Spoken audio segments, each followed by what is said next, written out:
Well, let's cross to our reporter Andrew Hilliar, who's in Tunis for us.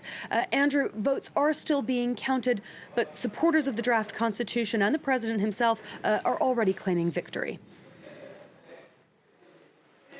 Yeah, that's right. We've had around about 70% of votes counted here in Tunisia. But yeah, supporters of the new draft constitution already claiming victory. Even last night, they were already claiming victory because they reckon they've got this won. We heard them beeping their car horns late into the night.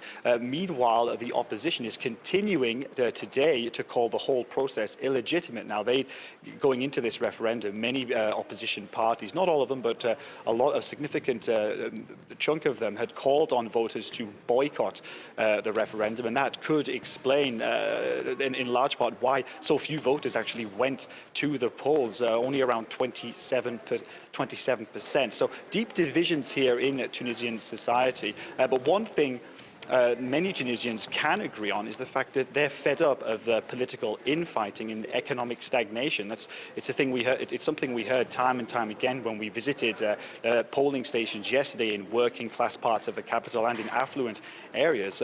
Voters simply telling us that they're fed up with the political class.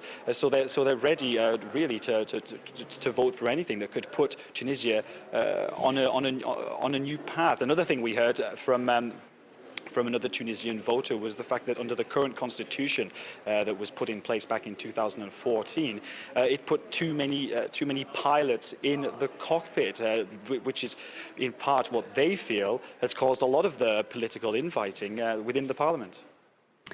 Now, Andy, Tunisia's opposition had called for a boycott of this vote. For the last year, they've been calling the president's move to dissolve parliament last July. They've been calling it a coup d'etat.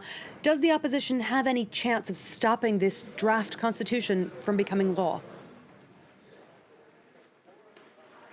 Well, the problem for the opposition is that they're basically very, very divided. I mean, one of the main criticisms that's been levelled at the opposition is that their divisions have actually made it a lot easier for Kais Saied to put forward his vision for Tunisia's political future. On the one hand, you've got several opposition parties and groups calling for a boycott, including the moderate Islamist group Ennahda. Now, that in itself is a problem because so many people in Tunisia have animosity for Ennahda, so that's put them off part of the opposition. On the other hand, you've got other opposition groups who have been inciting people to come out, who've been calling on people to come out to vote, but to vote no. So there's the divisions within the opposition itself, and then what that's done is it's led many people to accuse the opposition of not really being able to rally around a credible vision for Tunisia, an alternative vision, whereas Kais Saied has just done that. It might not be something that everyone agrees with, but he has a vision for Tunisia's future, whereas the opposition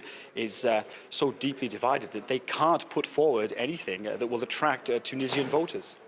All right, Andrew Hilliar reporting from Tunisia. Thanks for that update.